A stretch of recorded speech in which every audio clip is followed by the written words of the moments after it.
What is up, everyone? Welcome back to my YouTube channel. So a lot of people ask me what I get when I go to the supermarket. Today was a really quick shop, but I wanted to show you what I'm eating when shredding, because the whole point of this series is to show you that you can actually eat foods that you enjoy whilst achieving results. So I'll show you what I got.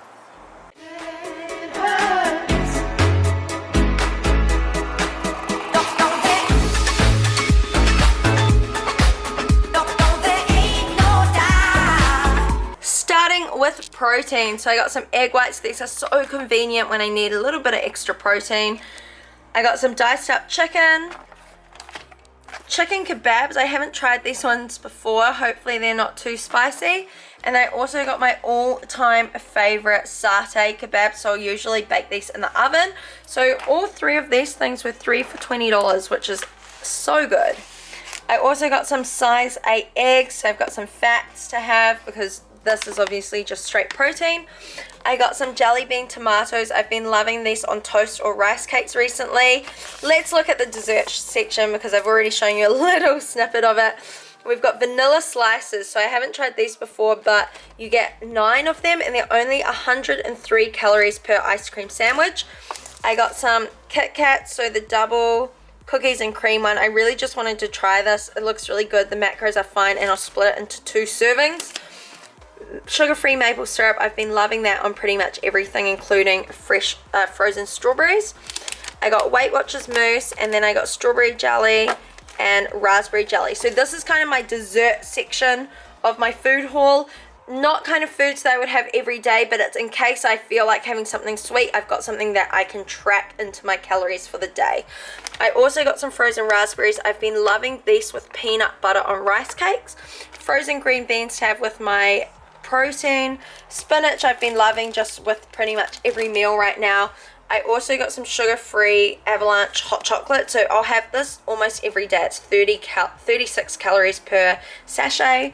I got some low-carb potatoes. Again, I've been having these every day, and today they're only $2.82 instead of $8 for 2 kilos. So I pretty much eat about 2 kilos a week of potatoes.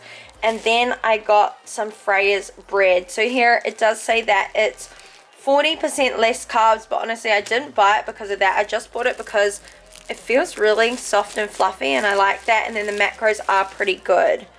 So if I look at the back, 2 slices is about 13 grams of protein, almost 7 grams of fat, and then only 20 grams of carbs and 7.6 fiber, which is awesome. So I want to get more fiber in to me throughout my shred. So I've got that, the spinach, the veggies, and that's my grocery haul.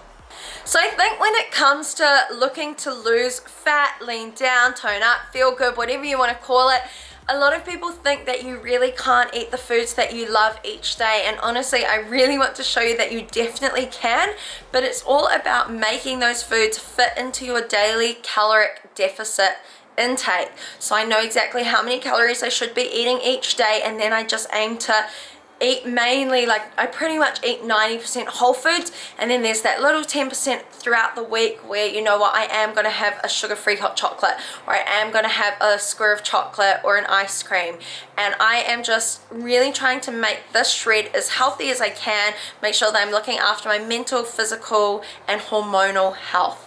And the other misconception that I think people have when it comes to eating healthy is that eating healthy is more expensive. Well, there's a few different debates on that. I mean, of course, if you looked at, say, something like McDonald's, where you can see for $6, you know, you can get, I think I saw the other day, a burger, a soft drink, a sundae, and whatever else for $6, compared to, say, somewhere like Subway or Pita Pit or a healthier kind of chain where it might be $15 to $20 for a lunch. But if you're looking at actually meal prepping, you can definitely meal prep on a budget and still eat foods that you enjoy and achieve your goals. So when it comes to me doing my groceries and things like that, I do try and look at foods that are on special. I'm not too crazy with my money. Ross and I are both very good at just buying foods that we can bulk prepare, such as frozen veggies. We don't necessarily always buy fresh veggies. We'll buy meat on deal, we'll buy vegetables on sale, and I always try and stock up on certain things like almond milks, when they're on sale. So if it's $2, I'm going to buy, say, 5 boxes of almond milk instead of buying it when it's, say, $4 or $5 for 1 carton. So there is definitely ways that you can prepare your foods and be healthy and stay on track without having to blow the budget and spend a whole lot of money each week on groceries. So hopefully over the next few weeks I can really show you kind of how I do that and show you some more meal prep things. So on Sundays, I kind of have a ritual that I do every single Sunday. It's wake up, head to the gym, do some steps, or go for a walk with a friend, or go and get some groceries, and then I like to plan out for the week ahead, write down my goals, and then do some meal prep, kind of plan my meals and just what I've got in the week ahead. So today I'm going to show you what I'm making for my lunches this week. So I'm going to be having Thai green curry. It's super simple, it's low calorie, and I'm going to talk about how I kind of store my meals when I do meal prep. All I do is have one big pan. I'm going to lightly spray it with oil. And me being a little bit lazy this week, I did buy the diced chicken breast. It was on sale. So it's already chopped up for me. All I need to do is put it into the pan and slightly brown it. Okay, so I've got 500 grams of diced up chicken breast cooking there. I like to use chicken breast because it is leaner than something like a chicken thigh. When it comes to meal prep, I keep it very simple. I like to eat the same things each day across the week. When I am prepping, it makes it nice and easy to track on my FitnessPal. But in saying that, I haven't actually needed to meal prep since about October last year when I did WBFF in NZ. And the only reason why I'm choosing to meal prep now leading up to my kind of 90-day photo is that it makes it so much easier if you have meals already prepped in the fridge. So you know what, if you come home from work or university and you're really hungry and you don't have any meals cooked, you're more likely to kind of just reach for whatever's there instead of eating something that takes you closer to your goals. So I like to be prepared when I'm shredding, and that's why I'm making something that I enjoy eating so I can eat it every day this week. So when it comes to veggies with meal prep, I actually just use frozen veggies. It's so much more affordable and it's super simple. So I've got my 500 grams of chicken, and I'm gonna have 500 grams of mixed veg as well. So each meal is gonna have 100 grams of veggies and 100 grams of chicken.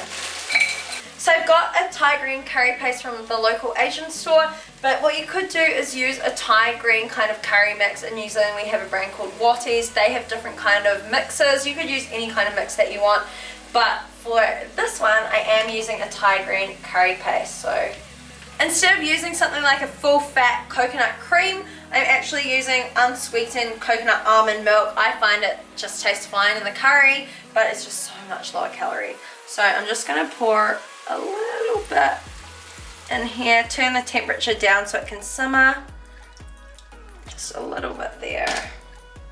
So I'm aiming for probably 120 mils of that. I'm just making up the recipe as I go. So 165 mils. And then I'm going to add in the frozen veg. So pour all of this in, scrape all the little bits out. And I used a Chinese stir-fry mix, so it's got onion, zucchini, broccoli, carrots, and beans. So the reason why I chose this Thai green curry paste is because not only was it super cheap at a local Asian supermarket, but the calories are so minimal. So this whole bag has 6 servings of 15 grams, so pretty much just a tablespoon, and only 1 gram of carbs. So it's very minimal calories. And when it comes to shredding, as you get into a deficit, it is natural that you're going to get more hungry. You're aiming to lose fat. You're eating less food than your body is burning.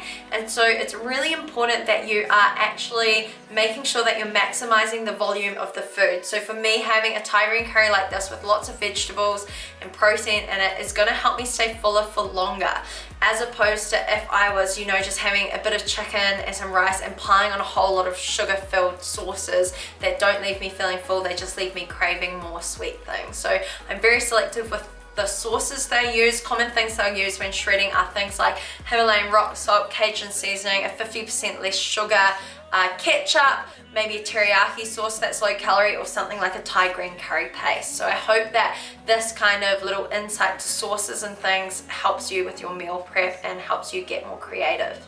While the Thai green curry is just simmering away over there, I thought I would talk to you about carbs. I feel like carbs have a really bad rep in the fitness industry, especially on social media. People are talking about how you have to cut out carbs and things, and honestly you really don't. So for my meal prep today, you're not going to see me pair it with any carbs, just because I've chosen to cook all my carbs fresh this week as the week goes by, whereas usually I would pair it with some basmati rice. So I thought I would talk to you about my favorite carb sources and the carb sources that I'll be using in particular this week with my meals. So I've got potatoes. I've absolutely loved having these every single day. I've been having them for breakfast, cut into chips. And then another option that I like to have with Thai green curry is the Ceres Organics wholemeal couscous. This one here has really good fiber, protein, and carb, like macronutrients. So I really like using that. And then basmati is another one that I'll use. And then I kind of wanted to talk to you guys about marketing in the health industry, health and fitness industry, and even just in the supermarket. So a few different things to note. So this brand here, absolutely love PB Co. They just launched these new rice ranges, but it does say that's 30% less carbs. And so if you saw that, you might think, oh, you know, that's really good. Like, I really want to get that. It's less carbs. It must be better for me. It's gluten-free.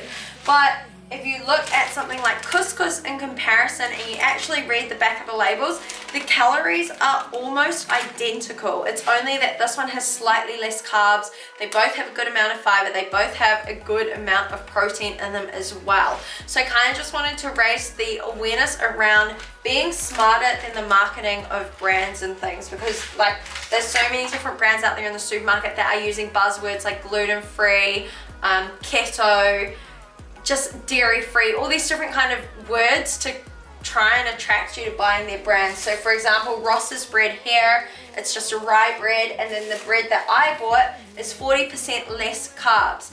And the reason why I bought it is because I want to get carbs from other things throughout the week, and this one has slightly higher fats, and I wanted high fats for my bread because I struggle to hit my fats. So if you were to look at the back of both loaves of the bread, the 40% less carbs one actually has more calories per 100 grams than the normal bread.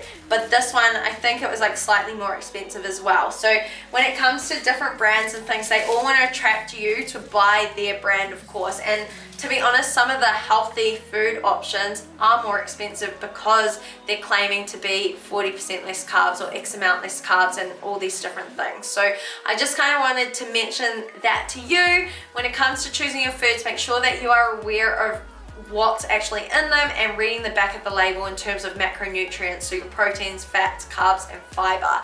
And so for my week, I'm going to choose literally any of these carb sources, and I'm going to enjoy them, and I don't care whether it's less carbs or higher carbs. I just make them fit within my caloric intake for the day. So a common question I get is, how do I actually meal prep and then weigh it out to count my calories? So I know the calories of this whole recipe, and then I know the total of it. I've already weighed it out. I've worked it out to be 214 grams per meal. So all I'm going to do is weigh it out, and each Tupperware is going to have 214 grams. And it, of course, like some might have more meat or it might have more vegetables, but at the end of the week, it's still going to average out to be the same across a week, so that's okay. Through the wastelands, through the